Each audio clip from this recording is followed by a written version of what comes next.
الحمد لله نحمده ونستعينه ونستغفره ونؤمن به ونتوكل عليه ونعوذ بالله من شرور أنفسنا ومن سيئات أعمالنا من يهده الله فلا مضل له ومن يضلله فلا هادي له ونشهد أن لا إله إلا الله وحده لا شريك له ونشهد أن سيدنا وحبيبنا ومولانا محمدا عبده ورسوله أرسله بالحق بشيرا ونذيرا وداعيا إلى الله بإذنه وسراجا وقمرا منيرا أما بعد فأعوذ بالله من الشيطان الرجيم بسم الله الرحمن الرحيم إن الذين قالوا ربنا الله إن الذين قالوا ربنا الله ثم استقاموا تتنزل عليهم الملائكة ألا تخافوا ولا تحزنوا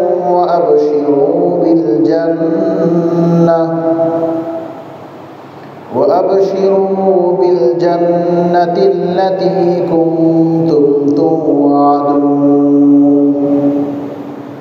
نحن أولياؤكم في الحياة الدنيا وفي الآخرة ولكم فيها ما تشتهي أنفسكم ولكم فيها ما تدعون نزلا من غفور رحيم اللهم صل على محمد وعلى آل محمد كما صليت على إبراهيم وعلى آل إبراهيم إنك حميد مجيد اللهم بارك على محمد وعلى آل محمد كما باركت على إبراهيم وعلى آل إبراهيم إنك حميد مجيد ربي زدني علما رب اشرح لي صدري ويسر لي أمري واحلل عقدة من لساني يفقه قولي وبك نستعين يا فتاح محترم মুসল্লিন কিরাম মহান আল্লাহ পাকের দরবারে অসংখ্য অগণিত শুকর যে মহান প্রতিপালক হজের মৌসুমে আজকে জুমার নামাজ আদায়ের জন্য আল্লাহ পাকের ঘর মসজিদে প্রথম দিকে আসার তৌফিক দিয়েছেন এর জন্য শুকরিয়া তান বলি আলহামদুলিল্লাহ মুহতারাম হাজিরিন মানুষের জীবনে অনেক মূল্যবান সম্পদ আল্লাহ তাআলা দিয়েছেন অনেকে বলে সুস্থতাই হচ্ছে অনেক বড় একটা সম্পদ আবার অনেকে বলে সচ্ছলতাও জীবনের অনেক মূল্যবান একটি সম্পদ কেউ একথাও বলে পানির অপর নাম জীবন, আবার এটাও আমরা বুঝি বাতাস ছাড়া মানুষ বাঁচতে পারে না। এই সব কিছু হলো মহান আল্লাহ পাকের দান। সুস্থতাও আল্লাহ পাকের বড় একটা নিয়ামত, সচ্ছলতাও আল্লাহ পাকের পক্ষ থেকে বড় একটা নিয়ামত। এই বাতাস আর এই পানির কথা বলেন, সব কিছুই আল্লাহ পাকের নিয়ামত। এই জন্য আল্লাহ পাক রব্বুল আলামিন বলেন, ওয়া ইন তাউদ্দু নি'মাতাল্লাহ লা তুহসুহা, ওয়া ইন তাউদ্দু নি'মাতাল্লাহ লা তুহসুহা। আল্লাহ বলেন, তুমি যদি আমার এই নিয়ামতগুলিকে গুনতে থাকো, গুণ শেষ করা যাবে না। অসংখ্য অগণিত নিয়ামত, যেটা আমি আপনি আল্লাহ পাকের কাছে না চাইতেই আমরা পাই। বাতাস কখনো চাই না, বাতাস আল্লাহ তারা ঠিকই দিচ্ছেন। এমন অনেক কিছু আছে যেগুলো আমরা চাই না, তবু আল্লাহ দেয়। না চাইতেই আমরা এগুলো পেয়ে যাই। মানুষের জীবনে এর চাইতে বড় একটা নিয়ামত, বড় একটা জিনিস, যা ছাড়া মানুষ তার কোনো মূল্য নাই। মানুষটা মূল্যহীন, তার জীবনের কোনো অর্থ নাই, অর্থহীন জীবন। সেটা এমন একটি সম্পদ যেটা মানুষকে অর্জন করতে হয়। এটা কোনো বংশীয় জিনিস না যে বংশ পরম্পরায় সে পেয়ে যাবে, এমন নয়।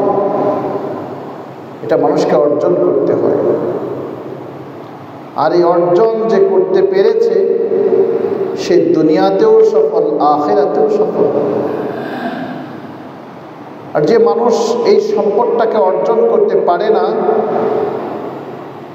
সে মানুষ এই জগতেও ব্যর্থ, পরজগতেও ব্যর্থ। ওই জিনিসটার নাম হচ্ছে ঈমান। ঈমান এটা অর্জনের বিষয়। এটা একটা সৌভাগ্যের, যে ব্যক্তির সৌভাগ্য, যার জন্য আল্লাহ পাক রব্বুল আলামিন দুনিয়া এবং আখিরাত উভয় জগতের কল্যাণ রেখেছেন, ওই মানুষটাই শুধুমাত্র ঈমানের উপর অটল অবিচল থাকতে পারে। আর ঈমানের মতো দৌলত, সম্পদ সে অর্জন করতে পারে। একটা মানুষ বেঁচে আছে কিন্তু তার ভেতরে ঈমান নাই। এই মানুষটা দুনিয়া থেকে যখন চলে যায়, তখন তার ঈমান নাই।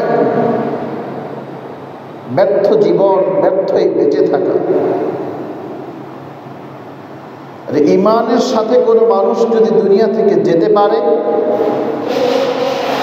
ঈমানের মতো মহামূল্যবান সম্পদকে ধারণ করে যদি সে মানুষটা পৃথিবী ত্যাগ করতে পারে, সে মানুষটা দুনিয়ার জীবনটাও সফল, আখিরাতটাও সফল। মান ক্বালা লা ইলাহা ইল্লাল্লাহ ফাদাখালাল জান্নাহ। আল্লাহ রাসূল বলেন, যে মানুষের শেষ কথাটা হবে, যে মানুষের একেবারে জীবনের শেষ কথাটাই হবে আল্লাহ, আল্লাহ ছাড়া কোনো ইলাহ নাই, ফাদাখালাল জান্নাহ, সে মানুষটা জান্নাতি হয়ে যাবে, জান্নাতে প্রবেশ করবে। ঈমান একটা মহা মূল্যবান সম্পদের নাম। আমি আপনি সুস্থ আছি, সুস্থতা মূল্যহীন যদি ঈমান না থাকে। আরেকটা মানুষ অসুস্থ কিন্তু তার মাঝে ঈমান আছে, সে মানুষটা সফল। ঈমান ছাড়া জীবনের কোনো মূল্য নাই। আপনি হয়তো প্রশ্ন করতে পারেন, হুজুর এই কথাটা বারবার কেন বলেন? হ্যাঁ, ঈমানই যে সব কিছুর মূল, গাছের শিকড় যদি আপনার মাটিকে আঁকড়ে ধরে না রাখে, তাহলে এই গাছ, এই বৃক্ষটা দাঁড়িয়ে থাকতে পারে না। এই গাছ বড় হবে না, ডালপালা ছড়াবে না, নতুন পাতা গজাবে না যদি শিকড় যদি মাটিকে আঁকড়ে ধরে না রাখে। এটাই আল্লাহ পাক রব্বুল আলামিন বলেন, ইন্নাল্লাযীনা আমানু ক্বালু রাব্বুনাল্লাহ, ইন্নাল্লাযীনা ক্বালু রাব্বুনাল্লাহ, নিশ্চয়ই যারা বলে আমাদের রব হচ্ছে আল্লাহ। ইন্নাল্লাযীনা ক্বালু, যারা বলবে কথা যে আমাদের রব হচ্ছে আল্লাহ, রব্বুনাল্লাহ, আমাদের প্রতিপালক হচ্ছে আল্লাহ। আল্লাহ বলেন, বান্দা তোমার মুখের কথা শুধু কথাই থাকলে হবে না,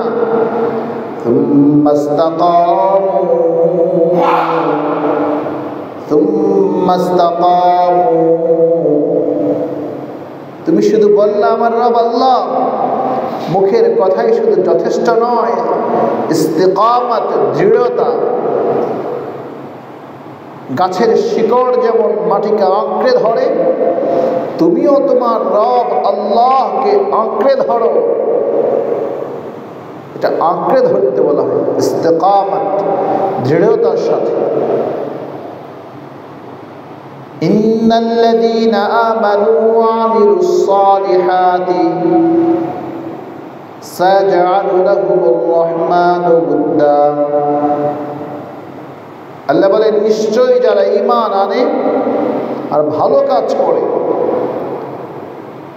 ঈমান এবং আমলে সালেহ, যে ব্যক্তি ঈমানওয়ালা হবে তার মাঝে ভালো কাজ থাকবে, ভালোই ভরপুর থাকবে। যত রকমের ভালো কাজ আছে সব তার দ্বারা সংগঠিত হবে। ভালো কাজের প্রেরণা তার ভেতরে থাকবে, ভালো কথা বলবে, ভালো কাজ বাস্তবায়ন করবে, মানুষকে সৎ উপদেশ দিবে। আল্লাহ বলেন, সায়াজআলু লাহুমুর রাহমানু উদ্দা। আল্লাহ বলেন, ঈমানওয়ালা আর সৎকর্মপরায়ণ মানুষের যে মানুষটা হবে, তার জন্য দয়াময় মানব হৃদয়ে ভালোবাসার বীজকে রোপণ করে দিবে। মানুষের ধারে ধারে ঘুরতে হবে না, মানুষের ভালোবাসা পাওয়ার জন্য কারো কাছে ভিক্ষুক হয়ে ঘুরে বেড়াতে হবে না। সায়াজআলু লাহুমুর রাহমানু উদ্দা, ঈমানওয়ালা সৎকর্মপরায়ণ ব্যক্তির জন্য আল্লাহ নিজেই মানব হৃদয়ে ভালোবাসার বীজটাকে রোপণ করে দিলেন। ঈমান কত! ইন্নাল্লাযীনা আমানু ওয়া আমিলুস সালিহাতি কানাত লাহুম জান্নাতুল ফিরদাউসি নুজুলা। প্রথমত বললাম, যারা বলে কথা আমার রব হচ্ছে আল্লাহ, তাকে আল্লাহ বলেছেন সুম্মাস্তাকামু, তাহলে তারা যেন, তাহলে তোমরা দৃঢ়তার সাথে রব, যে রবকে তোমরা বলছো আল্লাহ, যে আল্লাহকে রব হিসেবে মেনে নিয়েছো, তাকে দৃঢ়তার সাথে তার সব কিছুকে বিশ্বাস করো, তাকে আঁকড়ে ধরো, তার কথা মতো চলো, উভয় জগতে শান্তি আর সফলতা আসবে। দ্বিতীয় আয়াত পড়ে যেটা বললাম পার্থিব জগতের কথা, ঈমানওয়ালা আর সৎকর্মপরায়ণ যদি হয়, তাহলে কোনো মানুষের পিছনে ঘুরতে হবে না। মানব হৃদয়ে আল্লাহ তারা নিজেই ওই ঈমানওয়ালা আর সৎকর্মপরায়ণ ব্যক্তির জন্য ভালোবাসার বীজ রোপণ করে দেবে। এটা পার্থিব জগৎ। এই জন্য দেখবেন কিছু আল্লাহওয়ালা, কিছু ভালো মানুষের মৃত্যুতে, যদিও সেই ব্যক্তির মৃত্যুটা প্রচার মাধ্যমে খুব ঢালাওভাবে প্রচার হয় না, ব্যাপকভাবে প্রচার হয় না, কিন্তু তার জানাজায় হাজার হাজার লক্ষ মানুষ কোথা থেকে ছুটে আসে। এই মানুষগুলো কোথা থেকে ছুটে আসে? এই মানুষগুলো কোথা থেকে ছুটে আসে? বিভিন্ন প্রান্ত থেকে লাখো মানুষ জড়ো হয়ে যায়। কারণ ওই যে আল্লাহ পাক রব্বুল আলামিন ওই ব্যক্তির ঈমান আর ভালো কাজের কারণে মানুষের হৃদয়ে ভালোবাসার বীজটাকে রোপণ করে দিয়েছে। আর আখিরাতে কি বলেন আল্লাহ, ইন্নাল্লাযীনা আমানু ওয়া আমিলুস সালিহাতি কানাত লাহুম জান্নাতুল ফিরদাউসি নুজুলা। এই জায়গায় আল্লাহ বলেন অবশ্যই যারা ভালো কাজ করে, ঈমান আনে আর ভালো কাজ করে, আল্লাহ বলেন তাদের জন্য জান্নাতুল ফিরদাউস, এটাকে আল্লাহ তাআলা আপ্যায়ন স্বরূপ, আতিথেয়তা স্বরূপ ওই ঈমানওয়ালা আর সৎকর্মপরায়ণ ব্যক্তিটাকে আল্লাহ তাআলা দিয়ে দিবেন। এখন সেটা কোন ঈমান? আল্লাহ বলেন ওয়ামিনান নাসি মান ইয়াকুলু আমান্না বিল্লাহি ওয়া বিল ইয়াউমিল আখির ওয়া মা হুম বিমুমিনিন। আল্লাহ বলেন কতক মানুষ তো এমন আছে যারা বলে মান ইয়াকুলু আমান্না বিল্লাহি ওয়া বিল ইয়াউমিল আখির, আল্লাহ পাকের উপরে ঈমান আনলাম, আখিরাতের প্রতি ঈমান আনলাম। আল্লাহ বলে ওয়া মা হুম বিমুমিনিন, আল্লাহর উপরে ঈমান আনলাম বলেও সে মুমিন হতে পারে নাই। আখিরাতের প্রতি ঈমান আনার কথা বলা, স্বীকারোক্তি দেওয়ার পরেও ঈমানওয়ালা হতে পারে না। আখিরাতের প্রতি ঈমান আনলাম, আল্লাহর উপর ঈমান আনলাম, তবুও আল্লাহ বলেন ওয়া মা হুম বিমুমিনিন, ঈমানের লেশটুকু তার মাঝে নাই। তাহলে ঈমানটা কেমন হতে হবে? জন্য আল্লাহ পাক রব্বুল আলামিন আরেকটা আয়াতের মাধ্যমে বলে দিয়েছেন ওয়াইদা কিলা লাহুম আমিনু কামা আমানান নাসু ক্বালু আনুমিনু কামা আমানাস সুফাহা। পৃথিবীর সব কিছুর একটা দৃষ্টান্ত থাকে, একটা উপমা থাকে, মানুষ একে অন্যের অনুকরণ করে। তো আল্লাহ পাক রব্বুল আলামিন বলছেন বান্দা তোমার ঈমানটা, তোমার ঈমানের মডেলটা হতে হবে নবীর যুগে সাহাবায়ে কেরাম যেমন নবীর উপর ঈমান এনেছেন, আমার উপর ঈমান এনেছেন এবং আখিরাতের উপর যেভাবে তারা ঈমান এনেছেন, বিশ্বাস স্থাপন করেছেন, তোমাদের ঈমানের মডেল হতে হবে ওই সাহাবায়ে কেরাম রিদওয়ানুল্লাহি আলাইহিম আজমাইন। এজন্য আল্লাহ পাক রব্বুল আলামিন বলেন ওয়াইদা কিলা লাহুম আমিনু কামা আমানান নাস। মক্কার কিছু মানুষ বলতো মুহাম্মদ, মদিনার কিছু মানুষ বলতো মুহাম্মদ আমরা ঈমান এনেছি তোমার উপর, কিন্তু তারা এমন ভাবে ঈমান এনেছে যে রাসূল সাল্লাল্লাহু আলাইহি ওয়াসাল্লামের সাথে থেকেও তারা রাসূল সাল্লাল্লাহু আলাইহি ওয়াসাল্লামের বিরোধিতা করত। রাসূল সাল্লাল্লাহু আলাইহি ওয়াসাল্লামের বিরোধিতা তারা করতো রাসূলের সাথে থেকে। ইসলামের বিভিন্ন বিধিবিধানকে তারা অস্বীকার করত, মানত না, গড়িমসি করত। এদেরকে বলা হয় মুনাফিক। আল্লাহ বলেন ওয়াইদা কিলা লাহুম আমিনু কামা আমানান নাস, ওই মানুষগুলো যারা নাকি শুধু আল্লাহ তাআলার উপর বিশ্বাস স্থাপন করে আর আখিরাতের উপর বিশ্বাস স্থাপন করে, এ কথার শুধু স্লোগান দেয়, বলে বেড়ায়, ওই মানুষগুলোকে যখন বলা হয় আমিনু কামা আমানান নাস, তোমরা ঈমান আনো ওই সাহাবায়ে কেরামের মতো, তারা যেভাবে ঈমান এনেছে সেভাবে তোমরা ঈমান আনো। আমিনু কামা আমানান নাস, তোমাদের ঈমানটা হোক ওই সাহাবায়ে কেরামের ঈমানের মতো। রাসূলের সহচর যারা আছেন, হযরত আবু বকর, হযরত ওমর, হযরত বেলাল, হযরত আলী, তাদের মতো তোমাদের ঈমানটা বানাও, তাহলে তোমাদের ঈমানকে সত্যায়ন করা হবে, তোমাদের ঈমান স্বীকৃতি পাবে। কিন্তু তারা কেমন মুসলমান ছিল? وَإِذَا لَقُوا الَّذِينَ آمَنُوا قَالُوا آمَنَّا وَإِذَا خَلَوْا إِلَى شَيَاطِينِهِمْ قَالُوا, আল্লাহ বলেন ওই দুষ্ট লোকগুলোর ঈমান ছিল তারা এমন, وَإِذَا لَقُوا الَّذِينَ آمَنُوا, যখন তারা ঈমানওয়ালাদের সাথে বসতো, যখন ওই মানুষগুলো ঈমানওয়ালার সাথে বসতো, তাদের সাথে কথা বলতো কিংবা চলতো, তখন বলে আমান্না, আমরা তো ঈমান এনেছি। وَإِذَا خَلَوْا إِلَى شَيَاطِينِهِمْ قَالُوا إِنَّا مَعَكُمْ। ওই দুষ্ট লোকগুলোর প্রকৃতি এমন ছিল, তারা যখন দুষ্ট লোকের সাথে একসাথে হতো, একান্তে যখন তাদের সাথে বসতো, তখন তারা বলে ইন্না মাআকুম, অবশ্যই আমরা তোমাদের সাথে আছি। তাদের স্বভাবটা হলো এমন, ইমানদারদের সাথে যখন বসতো তখন তারা বলতো আমরা তো ঈমান এনেছি, আমরা মুমিন, আমরা তোমাদের সাথে আছি।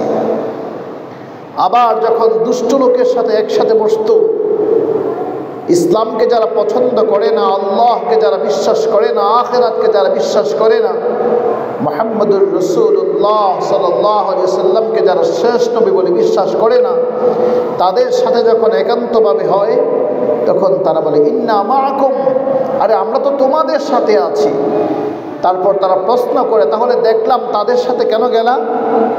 তখন বলে ইন্নামা নাহনু মুস্তাহজিউন, আমরা তাদেরকে বিদ্রূপ করছি। এটা তো উপহাসের ছলে গেলাম, এদের পক্ষ নেওয়া না, এদের সাথে এজন্য বসলাম, একটু বসে দেখলাম তারা কি করে, উপহাসের ছলে, অথবা তাদের কাছ থেকে কিছু কথা নেওয়ার জন্য। প্রকৃতপক্ষে তো তাদের সাথে আমাদের কোনো কিছু নাই, কোনো ভাব নাই, কোনো সম্পর্ক নাই, কোনো ভালোবাসা নাই, কোনো হৃদ্যতা নাই। মুনাফিকরা এই ধরনের কথা বলে। আজকেও এই যুগেও এই সময়ও আপনি আমি আমরা যদি মনে করি এই সময় কি মানুষ না আছে, অনেক মানুষ এমন আছে, তারা আমাদের সাথে যখন একসাথে হয় তখন তারা বলে আসলে ইসলাম তো খুব, ইসলাম এক শান্তির ধর্ম, ইসলামের বিকল্প নাই। ইসলাম যদি শান্তির ধর্ম, যে মানুষটা মুখে স্বীকারোক্তি দেয়, যে বলে, তাহলে ইসলামটাকে কেন সে নিজের জীবনে চর্চা করতে আগ্রহ তার কেন জাগে না?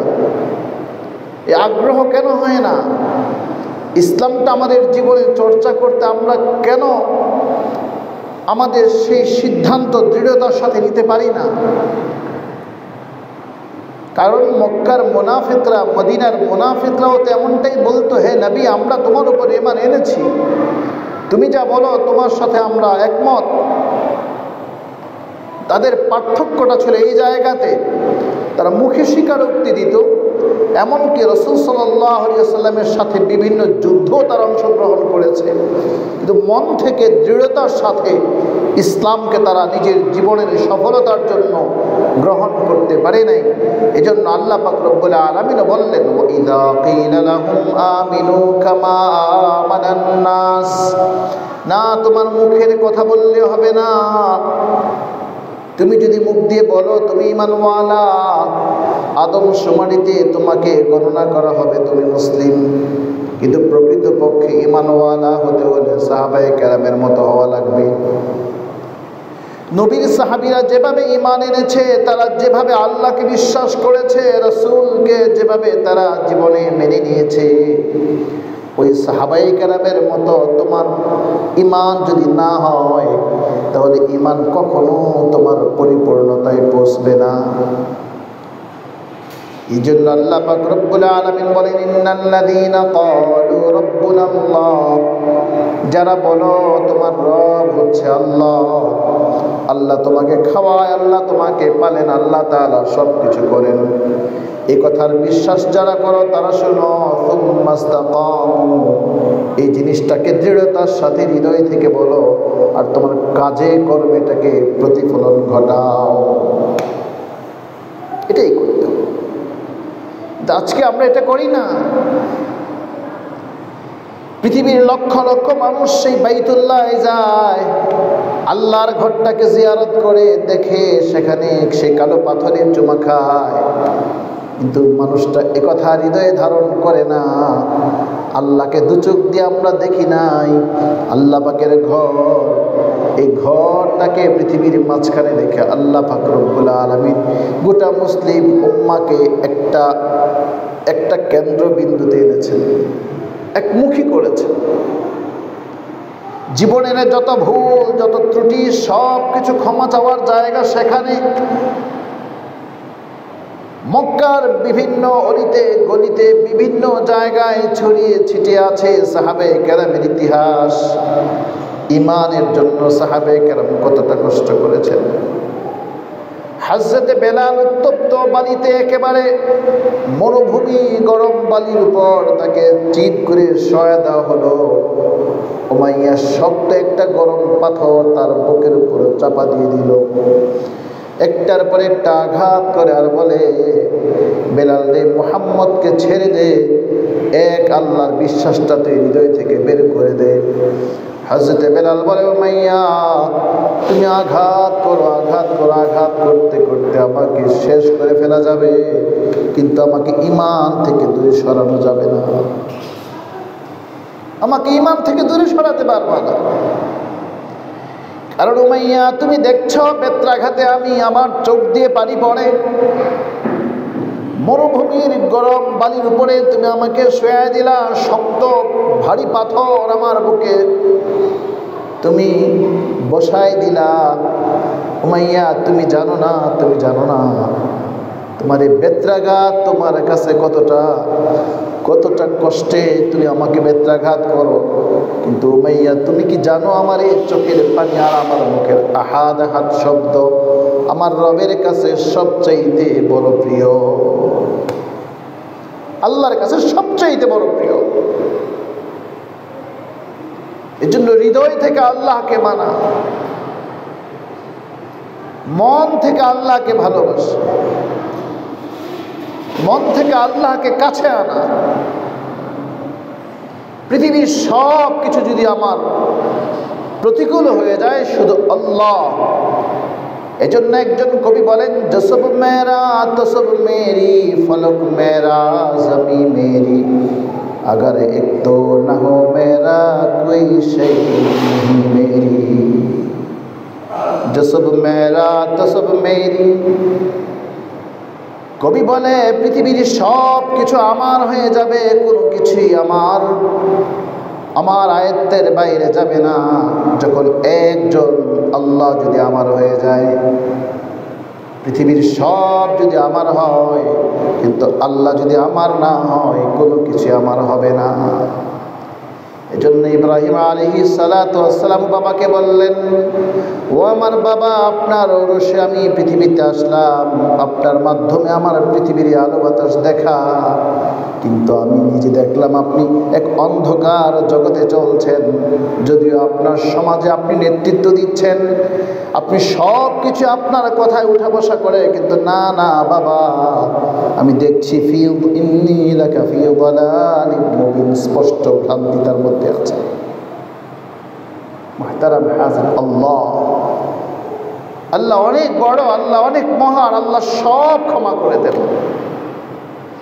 ফেরাউন জিজ্ঞেস করে, আল্লাহ 900 বছর তুমি আমাকে রাজত্ব করতে দিলা, আমাকে একটু অসুস্থ দিলা না, আমার কোনো সর্দিও লাগে নাই, আমার কোনো কিছুই সমস্যা হয় নাই, তুমি আমাকে কেন এটা দিলা?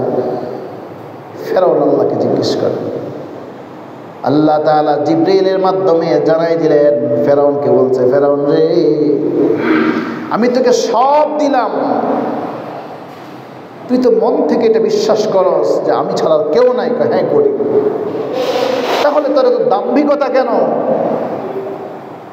এবার ফেরাউন বলে, আল্লাহ আমি তো সমাজে বলে দিয়েছি আমার বড় কর্তৃত্ব, আমি সবচেয়ে বড়, আনা রব্বুকুমুল আ'লা, আমি সবচেয়ে বড় রব, আমাকে তুমি জাতির সামনে লজ্জা দিও না, আমাকে তুমি জাতির সামনে লজ্জা দিও না। আনা রব্বুকুমুল আ'লা, আমি সবচেয়ে বড় রব, আমার কথায় সূর্য উঠে, আমার কথায় সূর্য ডুবে, আমার কথায় বৃষ্টি হয়, আমাকে এখান থেকে আমাকে তুমি লজ্জা দিও না। এজন্য ইব্রাহিম আলাইহিস সালাতু ওয়াস সালামের সময় এক লোক বলল, দেখো আমি মানুষকে জীবিতও করতে পারি, মারতেও পারি। জেলখানা থেকে একজন ব্যক্তিকে এনে বাস তাকে মেরে ফেললো, আরেকজন জেলখানা থেকে এনে তাকে মুক্ত করে দিল, বলে দিচ্ছে ঠিক আছে, দেখছো আমি একজনকে মেরে ফেললাম, একজনকে বাঁচিয়ে দিলাম। এবার ইব্রাহিম আলাইহিস সালাতু ওয়াস সালাম বড় চালাক মানুষ, বিচক্ষণ মানুষ, বলেন তুমি এটাই পেরেছো, ঠিক আছে, সূর্য যেটা পূর্ব দিক থেকে উদিত হয় পশ্চিম দিকে অস্ত যায়, তুমি তার উল্টাটা করে দেখাও। ফাবুহিতাল্লাযী কাফার, আর সে পারে নাই। ফাবুহিতাল্লাযী কাফার, ব্যর্থ হয়ে গেছে তার এই চ্যালেঞ্জ, সব কিছু শেষ হয়ে গেছে। মুহতারাম হাজির, আল্লাহ, এই হজের মাসের তাওহীদের একত্ববাদের বলে বলিয়ান হওয়াটাই হলো এই মাসের কুরবানির শিক্ষা, হজের শিক্ষা এটাই। সবাই তো বুঝতো খেলাম। আল্লাহ যে বললেন লা ইয়ানালাল্লাহু লুহুমুহা ওয়ালা দিমাউহা ওয়ালাকিন ইয়ানালুহুত তাকওয়া মিনকুম। আপনি দেখেন কত যোগসূত্রটা কত সুন্দর। রোজার মাসে বললেন কুতিবা আলাইকুমুস সিয়াম, রোজাকে ফরজ করেছি কেন? লাআল্লাকুম তাত্তাকুন, যাতে করে অন্যায় অপরাধ থেকে বেঁচে থাকার যোগ্যতা অর্জন করতে পারো। সেজন্য পুরো মাসটাকে অনুকূল করে রেখেছেন। শয়তানকে কারাবন্দি, জাহান্নামকে বন্ধ করা, আকাশের সমস্ত রহমতের দরজা খুলে দেওয়া, জান্নাতের প্রত্যেকটা ফটককে খুলে দেওয়া, মানে যত অনুকূল পরিবেশ আছে সবটুকু আল্লাহ তাআলা করেছেন। আর কুরবানির বেলায় এসে কি বললেন? তোমার অর্জিত অপরাধ থেকে বেঁচে থাকার যে যোগ্যতা তুমি রমাদানে অর্জন করেছো, এই অর্জনটুকু আমার পর্যন্ত পৌঁছার মাধ্যম হচ্ছে কুরবানি। আর হজ্জে বাইতুল্লাহ, আমাকে যদি তুমি ভালোবাসো, আমার কাছে তোমার সব কিছু সঁপে দেওয়ার চূড়ান্ত পর্যায়ে সঁপে দেওয়ার স্থান হচ্ছে বাইতুল্লাহ। হজ যতই আধুনিক হোক, যতই আধুনিক হোক, হজ এমন একটা ইবাদত, কষ্ট আর কষ্ট। যত আধুনিক সেখানকার হারামাইন শরীফাইনের খাদেম যারা আছেন, যেভাবেই তারা এটাকে আরও সহজ থেকে সহজ করার প্রক্রিয়া অবলম্বন করুক, তবুও কষ্ট থেকে যাবে। কারণ এই জায়গাটাই কষ্টে। আল্লাহ দেখতে চান আমার জন্য বান্দা সর্বশ্রেষ্ঠটুকু কি করতে পারে। এজন্যই তো লাব্বাইক আল্লাহুম্মা লাব্বাইক, আমি উপস্থিত। শিক্ষক হাজিরা ডাকে না, কখনো 1 2 3, আবার কেউ 1 2 3 বলে, আবার কেউ নাম উচ্চারণ করে করে বলে। শিক্ষার্থীরা বিভিন্নভাবে নিজের উপস্থিতিকে জানান দেয়। সেই জায়গাটা এমন, লাব্বাইক আল্লাহুম্মা লাব্বাইক আল্লাহুম্মা লাব্বাইক লা শারীকা লাক লাব্বাইক। প্রখ্যাত মুহাদ্দিস ইমাম বুখারী রহমতুল্লাহ আলাইহির উস্তাদ আব্দুল্লাহ ইবনে মুবারক, আল্লাহু আকবার, এমন এক মহান ব্যক্তি, একজন প্রখ্যাত আলেম, ওই যুগের শ্রেষ্ঠ আলেম, আবার অনেক ধনী মানুষ। বছরে 6 মাস হাদিস পড়াতেন, আর 6 মাস নিজের বাণিজ্য বা দিনের রাস্তায় বিভিন্নভাবে তিনি ঘোরাফেরা করতেন। প্রতি বছর 1000 মানুষকে তিনি হজ করাতেন নিজের খরচে। হজ্জে বাইতুল্লাহ, হজ শেষে তন্দ্রাচ্ছন্ন, কাবার ছায়ায় একেবারে তন্দ্রাচ্ছন্ন স্বপ্নে দেখলেন, আব্দুল্লাহ ইবনে মুবারক, তুমি কি জানো এবছর কতগুলো মানুষ হজ করতে আসছে? কয় না তো। তিনি স্বপ্নে দেখছেন, আবার স্বপ্নে তাকে উত্তর দেওয়া হচ্ছে এবছর 6 লক্ষ মানুষ হজ করতে এসেছে। আব্দুল্লাহ ইবনে মুবারক, তুমি জানো 6 লক্ষ মানুষ হজ করেছে, কিন্তু একজনের হজও আল্লাহ তাআলা কবুল করে নাই। একজন মুহাদ্দিস মানুষ, যোগ শ্রেষ্ঠ আলেম, বড় বেকুল হয়ে গেলেন। এটা কি স্বপ্ন দেখলাম, এটা আমাকে কি বলা হলো? ভাবতে ভাবতে আবারও তন্দ্রাচ্ছন্ন। এবার বলা হচ্ছে, আব্দুল্লাহ ইবনে মুবারক, দামেস্কের শহরে একজন মানুষ আছে, আলী ইবনে মুআফিক তার নাম। এই মানুষটা এবছর হজে আসে নাই। ওই ব্যক্তি হজে আসে নাই, তবুও তার উসিলাকে আল্লাহ তাআলা সেটাকে মাধ্যম বানিয়ে 6 লক্ষ হাজির হজকে এবার আল্লাহ তাআলা কবুল করে নিয়েছে। আব্দুল্লাহ ইবনে মুবারক বড় অবাক হয়ে গেলেন, মানুষটা হজ করে নাই, 6 লক্ষ মানুষের হজ কবুল হয়েছে, শুধু তার উসিলা করে তাকে তো আমার দেখতে যাওয়া উচিত। দামেস্কের শহরে গেলেন, 1000 যে সাথী সঙ্গী ছিল সবাইকে বিদায় করে বললেন, আমি দামেস্কে চলে যাব। দামেস্কে গিয়ে শহরে অলিতে গলিতে ঘুরলেন আর বললেন, আলী ইবনে মুআফিক নামে কেউ কে আছে, তোমরা চিনো কিনা? ঘটনাটা শুনবেন খুব ভালো করে, বুঝার চেষ্টা করবেন, বুঝার চেষ্টা করবেন। কোনো বানানো ঘটনা না, এটা কোনো বানানো ঘটনা না, এটা বুখারী শরীফের ব্যাখ্যা গ্রন্থে ঘটনাটা আসছে। বুখারী শরীফের হাদিসের যে টিকা থাকে, আমরা বলি হাসিয়া, বাংলাতে বলা হয় টিকা, ওই টিকাতেই ঘটনাটা আসছে। আব্দুল্লাহ ইবনে মুবারক ঘুরছেন আর বললেন, আলী ইবনে মুআফিক নামে কাউকে চিনো কি? একজন বলল, সে তো মুচি জুতা সেলাই করে, সে তো ওই গলিতে বসে। আলী ইবনে মুআফিক সেখানে বসে। আব্দুল্লাহ ইবনে মুবারক গেলেন, গিয়ে বললেন, ভাই তোমার নাম কি? সে বলে, আমার নাম আলী ইবনে মুআফিক। ছোট করে কথাটা বলে দিই, আমরা আমাদের তো বাবার নাম এখন না আমাদের নামের সাথে সংযোগ করি না। যেমন আমার নাম আব্দুল কাইয়ুম, নামের আগে মোহাম্মদ বসানো হয়েছে, বাবা বসিয়েছেন মোহাম্মদ আব্দুল কাইয়ুম। এটার অর্থ হলো এই মোহাম্মদ আমার নাম, আব্দুল কাইয়ুম আমার বাবার নাম। বিষয়টা কিন্তু এমন, এটা আমাদের দেশে প্রচলন আছে, এটা কিন্তু আসলে ঠিক না। শুদ্ধ হচ্ছে নিজের নামের সাথে বাবার নাম সংযোগ হবে। এজন্য আলী ইবনে মুআফিক, সে বলছে আমি আলী ইবনে মুআফিক। আব্দুল্লাহ ইবনে মুবারক জিজ্ঞেস করলেন, ভাই তুমি এমন কি আমল করো যে আমলের কারণে তুমি হজ করো নাই, কিন্তু 6 লক্ষ হাজির হজকে আল্লাহ তাআলা কবুল করেছেন তোমার ওসিলা করে? আলী ইবনে মুআফিক বলে, আপনি কে? একজন অপরিচিত মানুষ, আমি কখনো আপনাকে দেখি না। এই শহরে আপনি আসলেন, হঠাৎ করে আপনি আমার গোপন ভেদ জানতে চেয়েছেন, কি কারণ? আব্দুল্লাহ ইবনে মুবারক বলে, আমার নাম হচ্ছে আব্দুল্লাহ ইবনে মুবারক। আলী ইবনে মুআফিক তো লাভ দিয়ে উঠল, আব্দুল্লাহ ইবনে মুবারক। আজকে এটাও আরেকটা শিক্ষা আমাদের সমাজে। ভালো একটা খেলোয়াড়ের নাম বলে, যদি বলা হয় বলো তো সবচেয়ে অলরাউন্ডে এই যে টি-20 খেলা চলছে, এই টি-20 সবচেয়ে রান বেশি কে করেছে? আমার যুবক ভাইয়েরা বলতে পারবে, রিক্সাওয়ালারা বলতে। যদি বলা হয় একটা বাংলাদেশের একটা বিখ্যাত বড় একটা আলেমের নাম বলো তো, সে পারবে না। ফেসবুকে ভাইরাল যেগুলি সেগুলি বলতে পারবে, কিন্তু ফেসবুক, আমি একে স্পষ্টই বলছি, ফেসবুকে যারা ভাইরাল একজনও বড় আলেম না, তার হ্যাঁ ভালো আলেম, ভালো আলেম সেটা বলছি, কিন্তু আরও বড় আলেম আছেন, একজন বিখ্যাত বড় বড় একদম ভালো ভালো 2-3 জন আলেমের নাম আমাদের সমাজের যুবকেরা বলতে পারবে না। কিন্তু ওই সময়টা কেমন, একজন মুচি যখন শুনলো আব্দুল্লাহ ইবনে মুবারক, সে অবাক, আরে আব্দুল্লাহ ইবনে মুবারক এত জগৎ বিখ্যাত একজন আলেম আমার কাছে হযরত কি জন্য আসছেন? তখন এই মানুষটা আব্দুল্লাহ ইবনে মুবারক কিনে বাড়ি চলল, গিয়ে বলল, আপনি যেহেতু আমার কাছে চলে আসছেন, আপনাকে দেখার জন্য আমার খুব ইচ্ছা ছিল, আপনি আমার বাড়িতে চলে আসছেন, হযরত আপনার যে প্রশ্নের উত্তরটা আমি দিচ্ছি। আলী ইবনে মুআফিক বলে, হযরত আমি 3 বছর ধরে টাকা জমাই হজে যাব,